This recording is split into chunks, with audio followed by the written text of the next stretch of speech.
ఎట్లా అయితే అన్యాయాన్ని ప్రశ్నించాలో అట్లానే మనవాడు అనుకున్నప్పుడు ఒక మేధావి రిటైర్డ్ సుప్రీంకోర్టు జస్టిస్గా పనిచేసినటువంటి వ్యక్తి సుదర్శన్ రెడ్డి గారు, మరి అటువంటి బిడ్డకు వైస్ ప్రెసిడెంట్ ఆఫ్ ఇండియాగా ఒక కంప్లీట్ ఆపోజిషన్ పార్టీ అభ్యర్థిగా దేశంలో ఉన్నటువంటి అనేక పార్టీలు సపోర్ట్ చేసినటువంటి వ్యక్తి గెలవాలని కోరుకోవడం కూడా అది డెఫినెట్గా ఒక పాజిటివ్ ప్రాంతీయవాదం అవుతుందని చెప్పి నేను మనస్ఫూర్తిగా భావిస్తూ ఉన్నాను.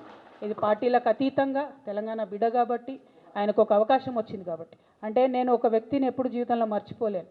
శేషన్ గారు అని ఉండే, టిఎన్ శేషన్ గారు. ఆయన వచ్చేంత వరకు కూడా ఎవరికి అసలు భారతదేశంలో ఎలక్షన్ కమిషన్ అని ఒకటి ఉందని మా సామాన్య ప్రజలకు తెలియదు. కానీ ఆయన వచ్చిన తర్వాత ఆ పోస్టుకు వన్నే వచ్చింది.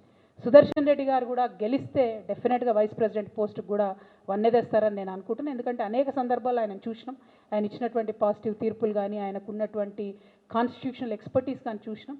అటువంటి అవకాశం వారికి వస్తే బాగుంటుందని చెప్పి మనస్ఫూర్తిగా నేను కోరుతా ఉన్నాను.